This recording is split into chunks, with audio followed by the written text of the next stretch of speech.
Yes po, nandito na naman kami sa Barangay Punglo. Sabado nga ng gabi nang nakarating kami niyan at ito nga, naghihiwa na kami ng mga pangrekadong gagamitin para bukas kasi nga pa 40 days ni Lulu bukas. Ayan na kami. Nandito na kami, dumating kami dyan ng mga alas 7. Yung iba naming kasama na nauna ay alas 3 na ng hapon.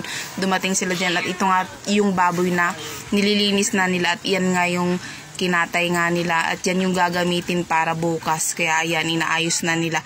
At ito nga, napasabak ako dyan sa paghihiwa ng mga karne kasi nga, ayan, marami yan. At ayan, kulitan at kwentuhan talaga ang lolo at lolo.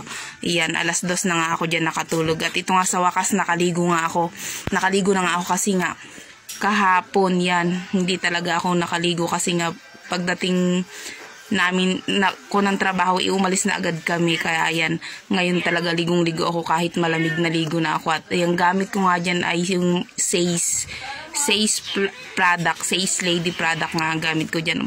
Baka naman sales. At ito na nga oras na ng kainan ng umaga niyan. At ako nga naman ay nag-aayos pa niyang mga oras na yan. At sila kumakain na nga yung iba dyan.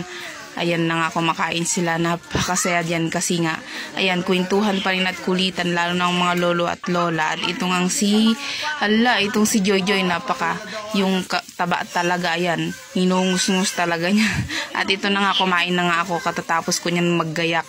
Katatapos ko nga maligo niyan at maggayak sa sarili ko. Kaya ayan, kumain na din ako niyan. At pagkatapos nga niyan, pumunta nga kami ng bundok kasi nga may kukuha kami ng rambutan. Kasi sabi nila marami daw ngayon at rambutanan nga.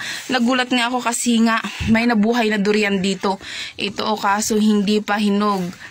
Ayan, nakakagulat talaga, ang daming prutas dito. Ito durian. Parang gusto kong makakain ng durian kaso yan hindi pa hinog kaya hindi pwede. Kaya ito nga yung pinuntahan namin dito tong rambutan na yan. Kaya lang ang taas, nasa dulo lahat. Kaya inaakyat nila, nasa dulo yung mga rambutan. Ang hirap kunin. At ang tamis talaga nito, tuklapin. Ayan nga. Naku, nakailang rambutan nga ako dyan. Habang nangunguha sila, kumakain nga din ako. At ito nga, bago nga kami umalis dyan, nakakita ako ng balimbing. Ang dami talagang prutas dito. Kasi nga dito sa amin wala ng balimbing. Pero sa kanila meron pa rin pala. Ayan, may balimbing dyan.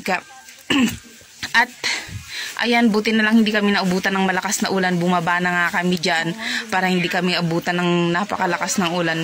At ito nga, pagkababa namin ay naghanda na at kainan na naman pagkatapos ng panalangin o padasal. Ayan, nagkakainan na dyan. Ayan po. At ito lang po. Bye. Salamat po. See you sa next vlog.